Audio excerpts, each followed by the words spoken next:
আসসালামু আলাইকুম। নোয়াগাঁও উচ্চ বিদ্যালয়ের পক্ষ থেকে আজকের অনলাইন ক্লাসে সবাইকে শুভেচ্ছা ও আমন্ত্রণ জানাচ্ছি। আমি আসমা আক্তার, সহকারী শিক্ষক, ব্যবসায় শিক্ষা শাখা। সুপ্রিয় শিক্ষার্থীবৃন্দ, তোমরা কেমন আছো? আশা করছি ভালো আছো, সুস্থ আছো এবং নিরাপদে আছো। আজকে আমি নবম দশম শ্রেণীর ফিন্যান্স ও ব্যাংকিং বিষয় নিয়ে উপস্থিত হয়েছি। ফিন্যান্স ও ব্যাংকিং বিষয়ের তৃতীয় অধ্যায় অর্থের সময় মূল্য নিয়ে আলোচনা করব। তো অর্থের সময় মূল্যের অধ্যায় থেকে আমি যে পার্টটি আলোচনার জন্য নির্বাচন করেছি সেটি হলো অর্থের সময় মূল্যের ধারণা ও এর গুরুত্ব। তো এসো আমরা আজকের পাঠ আলোচনা শুরু করি।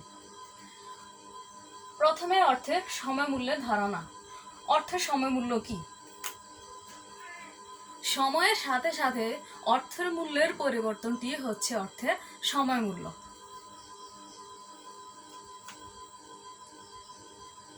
অর্থাৎ অর্থের মূল্য সবসময় একই রকম থাকে না, সেটি পরিবর্তন হয়, কখনো বাড়ে আবার কখনো কমে। এই বিষয়টি যদি আমি উদাহরণের সাহায্যে বলতে চাই তাহলে বলা যায় যে অতীতে সুবেদার শায়েস্তা খাঁর আমলে টাকায় 8 মণ চাল পাওয়া যেত। অর্থাৎ তখন 8 মণ চালের দাম ছিল, এই 8 মণ চালের দাম তখন ছিল 1 টাকা। কিন্তু বর্তমানে 8 মণ চালের দাম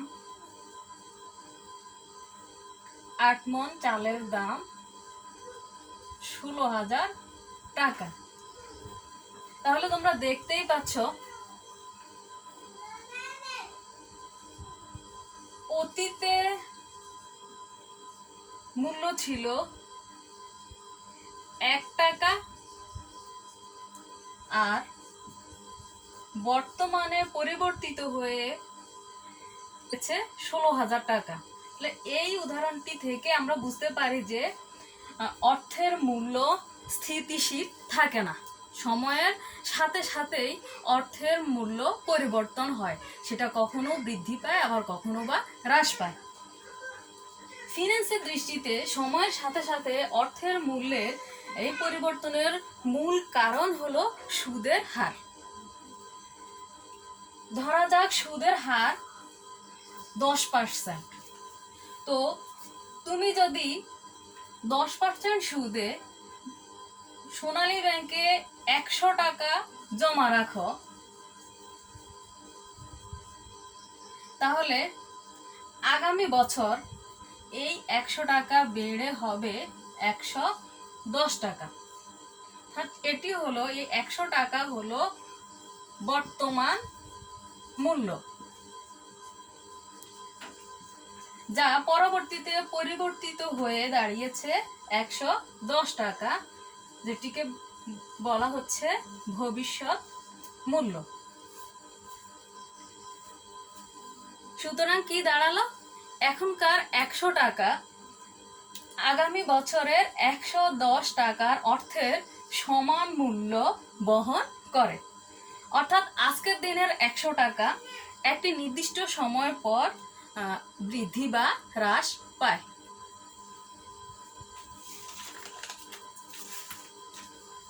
সুতরাং আমাদের সংজ্ঞা দাঁড়ালো, সময়ের সাথে সাথে অর্থ মূল্যের যে পরিবর্তন ঘটে বা সাধিত হয় তাই হচ্ছে অর্থের সময় মূল্য। এবার আসছি গুরুত্ব, অর্থাৎ অর্থের সময় মূল্য কেন এত গুরুত্বপূর্ণ। অর্থের সময় মূল্যের সাথে অর্থের নগদ আন্তঃপ্রবাহ এবং নগদ বহিঃপ্রবাহ জড়িত। অর্থের সময় মূল্যের গুরুত্ব বোঝাতে প্রথমে যে 3টি বিষয় আমাদেরকে আলোচনায় আনতে হবে সেগুলো হলো সুযোগ ব্যয়, প্রকল্প মূল্যায়ন, ঋণ গ্রহণ সিদ্ধান্ত। এগুলো ছাড়াও আমরা যখন ম্যাথমেটিক্যাল টার্ম করব, অর্থাৎ গাণিতিক প্রয়োগে আমাদের আরও 3টি বিষয় সামনে আসে। সেগুলো হলো বর্তমান মূল্য, ভবিষ্যৎ মূল্য এবং বাট্টার হার। তো আছে আমার প্রথম আলোচনা সুযোগ ব্যয়। সুযোগ ব্যয়টা কি? দুটি সুযোগ সামনে থাকা অবস্থায় তোমাকে একটি সুযোগ গ্রহণ করার ফলে অপর একটি সুযোগকে ছেড়ে দিতে হবে, বাদ দিতে হবে বা ত্যাগ করতে হবে। এই যে একটি সুযোগ গ্রহণ করার ফলে অপর একটি সুযোগকে তুমি বাদ দিচ্ছ, সেটাই হচ্ছে মূলত সুযোগ ব্যয়। আমরা সংজ্ঞার আকারে এভাবে বলতে পারি, কোনো একটি প্রকল্পে অর্থ বিনিয়োগ করলে অন্য কোনো প্রকল্পে অর্থ বিনিয়োগের সুযোগকে ত্যাগ করা হয়, যাকে অর্থায়নে বিনিয়োগের সুযোগ ব্যয় বলা হয়। অর্থাৎ দুটি বিনিয়োগের সুযোগ থেকে একটিকে গ্রহণ করার ফলে অপরটিকে যে পরিমাণ ছাড় দিতে হয়েছে সেই পরিমাণটি হচ্ছে সুযোগ ব্যয়। এই বিষয়টি আমি যদি উদাহরণের সাহায্যে বলতে চাই, তাহলে এভাবে বলা যায়, ধরো তোমার কাছে 10,000 টাকা আছে। এখন তোমার একজন বন্ধু তোমার কাছ থেকে 10,000 টাকা ধার চাচ্ছে। ওই বন্ধুটি তোমাকে 1 বছর পর 10,000 টাকার পরিবর্তে 11,000 টাকা দিবেন। আবার একই সময়ে তোমার একজন প্রতিবেশী তোমার থেকে 10,000 টাকা ধার নিতে চাচ্ছেন। তিনি তোমাকে ওই 10,000 টাকা 1 বছরের পরে ফেরত দিবে, তবে 11,000 না দিয়ে তিনি দিবেন 12,000 টাকা।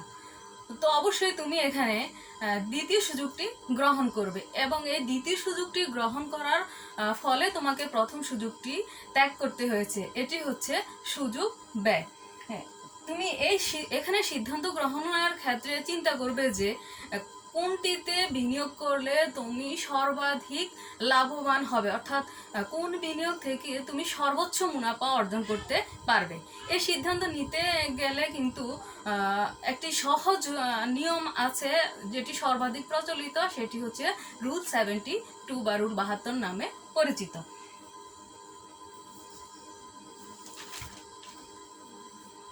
এরপর আসছে প্রকল্প মূল্যায়ন। একজন ব্যবসায়ীর সামনে বিভিন্ন ধরনের প্রকল্প আসে দীর্ঘমেয়াদী বিনিয়োগের জন্য। তখন তাকে অর্থের সময় মূল্যে ধারণাকে কাজে লাগিয়ে সিদ্ধান্ত নিতে হয় যে কোনটিতে বিনিয়োগ তার জন্য সর্বোচ্চ লাভজনক বা বেস্ট। এক্ষেত্রে অর্থের বর্তমান ও ভবিষ্যৎ মূল্যের কিছু চিত্র প্রয়োগ করে কোম্পানি বুঝতে পারেন যে কোন প্রকল্পটিতে বিনিয়োগ করলে তিনি সর্বোচ্চ মুনাফা অর্জন করতে পারবেন। এই বিষয়গুলো কতগুলো সূত্রের সাহায্যে একজন ব্যবসায়ী সিদ্ধান্ত নিতে পারেন, যেগুলো আমরা পরবর্তী ক্লাসের আলোচনার ভিত্তিতে জানতে পারবো। পরবর্তীতে আসছি ঋণ গ্রহণ সিদ্ধান্ত। ব্যাংক বা যে কোনো আর্থিক প্রতিষ্ঠান থেকে ঋণ গ্রহণের আগে কিস্তি পরিশোধের ক্ষমতা বিবেচনা করতে হয়। যেখান থেকে ঋণ নিয়ে দীর্ঘমেয়াদে স্বল্প কিস্তিতে কারবারটি ঋণ পরিশোধ করতে সক্ষম হবে এবং লাভবান হবে খুব বেশি, সেখান থেকে মূলত কোম্পানিটি দীর্ঘমেয়াদে ঋণ নেওয়ার সিদ্ধান্ত নিবে। অর্থের সময়মূল্য ধারণা নির্ণয় করে আমরা বিভিন্ন পরিমাণ ঋণের বিভিন্ন মেয়াদী কিস্তি বের করতে পারি এবং সেই অনুযায়ী সিদ্ধান্ত নিতে পারি যে কি ধরনের মেয়াদে কিভাবে পরিশোধ্য কিস্তিতে কত টাকা ঋণ নেওয়া কারবারটির জন্য উপযুক্ত। মনে রাখতে হবে, ঋণের টাকা পরিশোধ করা কিন্তু বাধ্যতামূলক, কেননা ঋণ পরিশোধে কোম্পানিটি ব্যর্থ হলে ওই কোম্পানি দেউলিয়া বলে গণ্য হয়। তো এই ছিল অর্থের সময় মূল্যের মূল গুরুত্ব। এরপর আরও যেই তথ্যগুলো আছে যা আমাদের অঙ্ক করতে গেলে সামনে আসে, সেগুলো হলো কি বর্তমান মূল্য। অর্থের যে মূল্যটি বর্তমানে আছে তাই হলো মূলত অর্থের বর্তমান মূল্য। যেমন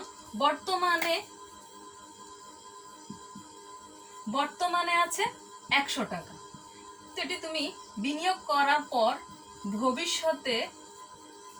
ভবিষ্যতে পাচ্ছ 110 টাকা, অর্থাৎ এই বর্তমানের 100 টাকা ভবিষ্যৎ মূল্য হলো 110 টাকা। এটা কিন্তু স্থিতিশীল নয়। তারপর আছে ভবিষ্যৎ মূল্য।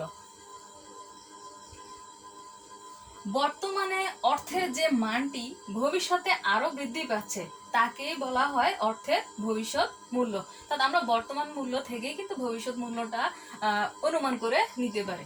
বর্তমানে অর্থে যে মূল্যটি আছে বা যে মানটি আছে ভবিষ্যতে আরো বৃদ্ধি পাবে বলে নির্ণয় করা হয়, সেটি হচ্ছে ভবিষ্যৎ মূল্য।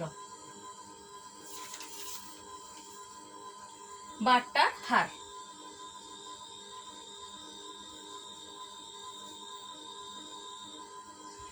ভবিষ্যতে কোনো অর্থ পাওয়ার জন্য যখন নগদ প্রবাহকে বাড়িয়ে দেওয়া হয় তখন তাকে বলা হয় বাট্টার হার। অর্থাৎ ভবিষ্যতে নগদ প্রবাহকে বর্তমান মূল্যে রূপান্তরকরণ প্রক্রিয়াটি হলো বাট্টার হার। এতক্ষণ আমরা অর্থের সময়মূল্যের ধারণা এর গুরুত্বর যে আলোচনা শিখলাম, সেই আলোচনা থেকে আমি 10টি লাইন বা বাক্য বোর্ডে লিখে দিয়েছি, তোমরা সেগুলো নোট ডাউন করো। তোমরা এগুলোকে বহু নির্বাচনী প্রশ্ন হিসেবে প্রয়োগ করতে পারো। তো সেগুলো আমি পড়ে দিচ্ছি। 1. সময়ের সাথে অর্থের মূল্য পরিবর্তনই অর্থের সময় মূল্য। 2. অর্থায়নের প্রতিটি সিদ্ধান্ত গৃহীত হওয়ার ভিত্তি অর্থের সময় মূল্য। 3. প্রতিটি বিনিয়োগের সাথে জড়িত সুযোগ ব্যয়। 4. বিনিয়োগের সুযোগ ব্যয় নির্ণয় পদ্ধতি হলো রুল 72। 5. অর্থের সময় মূল্যের মূল কারণ সুদের হার। 6. ঋণের সিদ্ধান্ত গ্রহণের পূর্বে বিবেচিত হয় কিস্তি পরিশোধ ক্ষমতা। 7. দীর্ঘমেয়াদী প্রকল্প মূল্যায়ন সিদ্ধান্ত নেয়ার ভিত্তি হচ্ছে বর্তমান মূল্য। 8. ব্যবসায় প্রতিটি সিদ্ধান্তের সাথেই জড়িত আন্তঃপ্রবাহ ও বহিঃপ্রবাহ।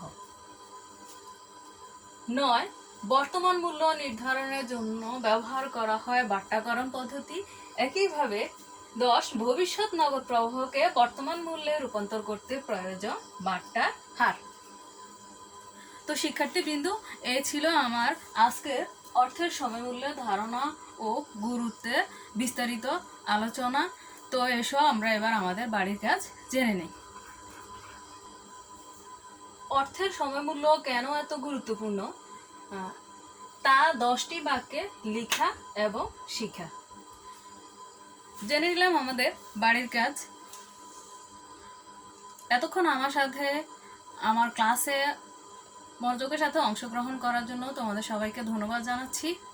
আশা করছি বাড়ির কাজ যথাসময়ে সুসম্পন্ন করবে, সকল অনলাইন ক্লাসে অংশগ্রহণ করবে, প্রয়োজনীয় স্বাস্থ্যবিধি মেনে বাসায় অবস্থান করবে।